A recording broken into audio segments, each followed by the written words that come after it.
Right then, folks, the truth about Jess Phillips and her involvement in this government so-called grooming gangs inquiry. And it's gone tits up, big time, because of her attitude. Her attitude regarding this in Parliament the other day was nothing short of disgusting. And she should be removed from the inquiry altogether because of this, because she has sabotaged the whole thing, in my opinion. And it's not as clear-cut as people think, because unlike my short, I gave you the brief outline, it goes far deeper and a bit more controversial, and it really does show her in a bad light. Now, this inquiry was announced following pressure from survivors, MPs and public figures, and it's building on scandals in places like Rotherham, Oldham, Aylesbury and other places. Now, it aims to examine systematic failures in addressing organised child sexual abuse, with a focus on Muslim grooming gangs, but also a broader type of exploitation. And now 4 survivors on the advisory panel have resigned. Ellie Ann Reynolds, Fiona Goddard, Elizabeth Harper and a lady called Jessica. We don't know her full name. And they've accused Jess Phillips of betrayal and dishonesty. They claim she dismissed their concerns about widening the inquiry's scope beyond grooming gangs, calling their accounts untrue in parliamentary statements.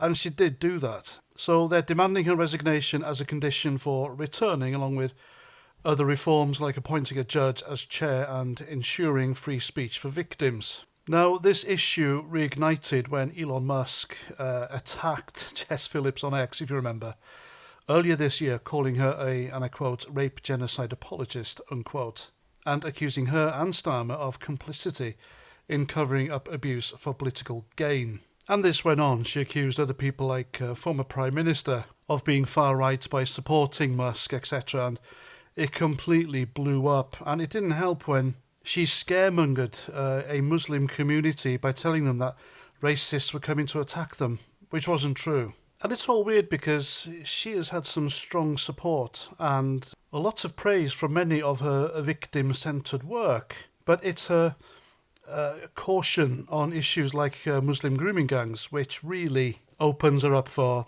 really big criticism, and rightly so.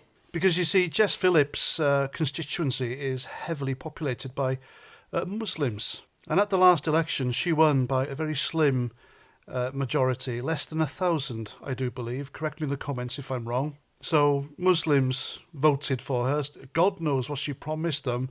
Probably promised them the earth and the moon and the stars, just like Angela Rayner did in that infamous video where she sat in front of Muslims in a room telling them, please vote for me, I'll give you anything. Jess Phillips probably did the same. But when she supported a local school over a program teaching LGBT to kids, and Muslim parents turned up and didn't want that for their kids, they threatened her, didn't they? So clearly there were parts of the Muslim community where she lives who don't want this inquiry into Muslim grooming gangs. And they've likely told her this, and other MPs, including Starmer, who are scared for their lives, or more likely scared for their jobs. You see, being an MP is a cushy little number. You're getting £80,000 a year, plus other freebies and extras. You live a very privileged life as an MP, believe you me. And that's what all this is about, and this is why Jess Phillips has sabotaged the grooming gang inquiry and called the victims liars. She wants to hold on to a cushy seat, her cushy salary, her cushy job, and her cushy privileges in Parliament. And she can only do that by appeasing the local Muslims. They quite literally have her and other Labour MPs, left-wing MPs, over a barrel. Because they know Muslim communities, they stick together, and if they're told by a local imam or whoever leads them not to vote for whoever, they won't. And remember, Jess Phillips only won her seat by a very, very slim margin. This inquiry has been watered down, victims have been blamed, so it's a no-brainer to realise it's going to go nowhere and no one will be ever held to account. And that's the truth about Jess Phillips, ladies and gents. Let me know what you think in the comments, and I'll see you at my next video. Roger Trout.